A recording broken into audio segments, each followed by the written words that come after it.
Yo, good morning, family. How you doing? So, I've been struggling with myself because I've wanted to do this video, but I've hesitated with doing it because it's a tough topic. It's a tough topic. Yeah, obviously, by the title, you can tell that this has to do with Jewish folks, and I want to start off by saying that what I'm about to say isn't because I hate Jews and I want to see them marched into the ovens, but there are some real big truths that have to be stated here because it is getting to the point where Jewish people believe that you can't tell the truth about the things that are done either on their behalf or in their name or by them and not be somehow Hitler-like or Nazi-like and wanting to kill them all. And that's absolutely ridiculous. Let's talk about some realities and some facts here. Israel is a terrorist state, pure and simple. It's a terrorist state. It is a colonialist state. It acts, when you compare it action to action, like a colonizer. And like all colonizers, you have a small group of people within it that are conscious of that nation, trying to pull it back, trying to rein it in, trying to get it to stop doing what it's doing. And those people are never heeded. The country still goes on, does what it wants to, colonizes the lands that it wants, takes the land, murders the people that it wants, demonizes the people that it wants, and then, when it grows to the size that it wants to grow to, it'll then say, well, we made mistakes. We shouldn't have done it. This is a European colonialist symptom. And syndrome, not really a symptom, but a syndrome. And you can see it throughout the history of European colonialism. Well, we made a mistake. We shouldn't have been as heavy-handed. Let's now honor the people who we slaughtered and we took their land from. They're a colonizer. They're a terrorist state. They have to be because they're trying to take other people's lands. That's one. And again, I don't say this because I hate Jews and I want to see them marched back into the ovens. That's not what this is. This is truth. It's truth. This is one of the reasons I suspect many Jewish people really would much prefer to stay on the good side of black folks and not the bad side, because ultimately black people will tell you about yourself to try to save you from yourself. So that's one. The second one, and this is a harder one to say because nobody wants to ever broach this subject, but it needs to be broached. I constantly hear people asking the question, does Israel have the right to exist? Guess what? No. There are countries, there are peoples in this world that far long have existed longer than the white Jewish people. Israel has as much right to exist as those other places, but in a historical context, Israel does not have the right to exist. There are countries that existed 900 years ago that do not exist anymore. There are countries that existed 1500 years ago that do not exist anymore. There are countries that existed 8,000 years ago, technically I guess not countries, they'd be city-states, that don't exist anymore. They do not have the right to exist. But here is the point of the question. Why do they keep asking that question? Because this is a colonizer's trick. They can't say that we are colonists because it would look bad because of what happened with World War II, which, by the way, tells you something. If Israel is the product of World War II, which it is a product of World War II. They were given the Jewish state because of what happened in World War II, and yet Germany was a major colonial power. Now Israel is a colonial power. How ironic is that? I've said it before that I look at what Israel is doing to the Palestinians as reliving the trauma that was caused during the Holocaust. However, let me get back to the question. Why do they ask that question? Does Israel have the right to exist? They ask the question because it then gives them cover to go into other people's lands and to claim them. If Israel has the right to exist and they want portions of Egypt, Egypt does not have the right to exist. If Israel has the right to exist, and they want portions of Syria. Syria does not have the right to exist. If Israel has the right to exist and they want portions of Iran, Iran does not have the right to exist. If Israel has a right to exist and they want portions of Lebanon, of Saudi Arabia, of the United Arab Emirates, they never go into any of those places because they're too damn afraid. If they want portions of Yemen, they can go in there and say, well, we have a right to exist and you do not. It is a trick. It is a trick. And again, it's not because I hate Jews and I want to see them marched back into the ovens. It is just a matter of historical fact. And you can see what these words and these actions are producing. It would be like asking the Native Americans, does the United States have a right to exist when the United States was stuck to the right of the Mississippi? Or not to the right of the Mississippi, to the east of the Mississippi. It's like asking them, does the United States have a right to exist? And then the United States annexing the Louisiana Purchase and then saying, well, we own all this, so get the hell off our land because we have a right to exist. We need to be cognizant of this. And again, it's not because I hate Jews and I want to see them march back into the ovens. It's because this is a fact. And as I look at this, every time when I hear someone say, does Israel have a right to exist? I always think this. Ethiopia has a right to exist. Why? Because it has been around a lot longer than the white Jews have been around. Hear me. Ethiopia has been around a lot longer than the white Jews have been around. White people have been around since about 8,000 BC. And this is according to European scientists. Ethiopia has been a country far longer than that. The Nubian people have been there for a long time before that. So they have a right to exist. The Congo has a right to exist as a free and sovereign country because those people have been down there for tens of thousands of years before there was a white person, let alone a white Jew. I mean, this is a level of recognition. This is a psychopathic culture being tricked by a psychopathic culture. And yes, I am calling as Israel stands right now. That is a psychopathic culture because they do horrible things and then they say, well, we can do it because of God.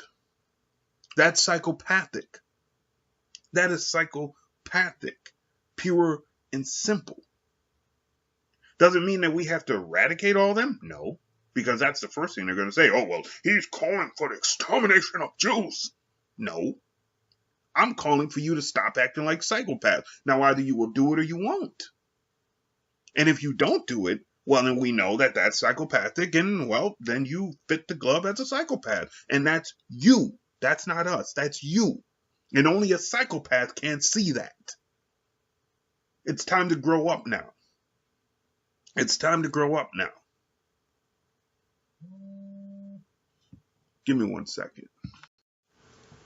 I know we're not supposed to be talking critically about Jewish people. I know we're not supposed to be talking critically about them because they're supposed to be America's sacred cow. You can't, touch the Jews because of what happened 80 years ago. Something bad happened to them, so they're allowed to do bad things. Something bad happened to them 80 years ago, and now they're allowed to do bad things. But here's the thing, and this is something that is often ignored. And this is something that is majorly ignored. It is as if by going through what they went through during World War II, that it just erased everything that had happened prior to World War II. As I have come to see, as I've come to understand, historically, the white Jews have not been necessarily the best partners in the states which they lived in prior to living in Israel. That they have been some of the most diabolical and treacherous people who lived in Europe. And this is something that people don't tend to want to talk about. I get why, because then it doesn't make them look all that necessarily innocent going into World War II. But it doesn't excuse what happened to them either. Just because you act treacherously Some people might say maybe it does because God, blah blah blah blah blah. But we'll escape that for a minute. It doesn't excuse what happened to him in World War II. But as I understand it, some of the Jewish people who lived within the states of Europe, the 400 or 500 years previous, the 1,000 years previous to World War II, they were some of the most treacherous and underhanded people, business people especially, that you can ever work with. That they had no problem selling out the local population. They had no problem trading allegiances to kings and monarchs who they thought that they could get a better deal from. That these were some of the most treacherous people you could deal with. And yet all of that went away because something bad happened to them 80 years ago. When that thing that was bad happened to them 80 years ago, it just wiped it all out, that you can't now talk about it. You can't talk about the fact, and I know the Nation of Islam got into some trouble for this, for publishing books detailing the role of Jewish people in the slave trade. Now here's the thing. It is undoubtable that the Jews would have had some role, that some Jews, not the Jews, not all Jews, but that some Jews would have had some role in the slave trade. Every European culture had some people who were involved in the slave trade in some way. And yet only the Jews act as if you broke some cardinal rule by saying, you guys actually had a role in the slave trade. And you got to imagine, this is the funny part about it. Imagine if the Jews had just been upfront about it and said, we had some people in the slave trade. We're sorry about that. It's crazy. We should have never done that. Yada, yada, yada. And we denounced the portion of the Talmud which said that black people are inferior, blah. What if they said that? Do you think maybe people wouldn't have done tons and tons and tons of research into the extent of Jewish involvement in the slave trade? It might have actually saved them some embarrassment. And yet, because they were so hyperbolic in denouncing the fact that they had anything to do with the slave trade, the research was done, the books were written, and now those books are criticized for being anti-Semitic. Here's the reality, guys. You're white, you lived in Europe during the time when the slave trade was going on. Guess what? You had some people who were involved in the slave trade. Get over it. You're not making it any better, especially since black people know it is from the Jewish sources that this whole concept of us being inferior came from. And that this is still held true by many Jews. I was watching Democracy Now! Back after the synagogue was shot up, and it was kind of intriguing. The Jewish, I think he was a rabbi, was talking about all these different types of people, and he could not even say the word black when he was talking about victims. He wanted to talk about Latinos and white people, but he couldn't say black. He just went to people of color. That told me what he thought about me. That told me what he thinks about black people. That told me what he himself views as sacred and what he views not as sacred. And that's massively important for me, because if they're going to criticize black people for being critical of Israel like they're doing with Miss Omar, and Miss Omar, please realize you're getting this backlash because you are black. They ain't just coming at you because you Muslim. They're coming at you because you black. They are afraid that what you are saying, which is truth, by the way, is going to spark other black people to want to speak out against Israel and against what Jews are doing in the black community presently. They are fearful of that. And that's why they're coming at you so hard. Hear me when I tell you that, because I know you around people who won't let you talk about race, just like Obama. You can't talk about it because you're an immigrant. You ain't part of ADOS. Man, you're in America. You are a black American woman who happens to be Muslim. They are at you because you are black, not because you are Muslim. That just happens to be a that just happens to be a quill in their foot, as it was. It's a needle in their eye. They're pissed off because you are Muslim too. Yes, but you are black. And they fear what you are saying is going to spread. Pure and simple. Again, I don't say any of this because I hate Jews and I want to see them marched into concentration camps and into the ovens. That's not what this is. This is about truth. This is about truth. Dr. King said, and it's funny to me because it's difficult to find this, but if you get the A Testament of Hope, it's in there. Dr. King was asked about the rising. This was in 1968. This was a few days before he passed away. And by the way, they have the recording of this, but they won't release it. I wonder why. He was talking in front of a rabbinical assembly, and they were asking him questions. And one of the questions that they asked was, what about the anti-Semitism in the black community? And Dr. King answered in a very, very, very powerful way. He said, look, you have to look at the relationship of the Jewish people with black people. Most black people encounter Jews as landlords, and not very good ones. Landlords who treat them horribly, who treat them like they're less than.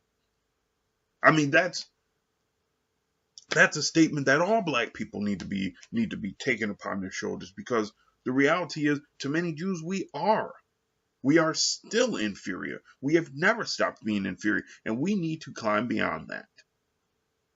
Again, I'm not saying any of this because I hate Jewish people and want to see them marched into the ovens. And I know that's how some people will try to frame this. But the reality is, well, what I just said is the truth. You want to be treated like God's people, then act like God's people. You are acting like a God's people who is itching for a fight on this planet, in this world, to conquer this world for who knows whom. This is the same mentality that got the Europeans into the mess that it got them into with the slave trade. And it kind of makes you wonder, is this the same spirit that infected Europe for hundreds of years? It kind of makes you wonder. Questions, comments, concern, leave them below. I'll talk to y'all later.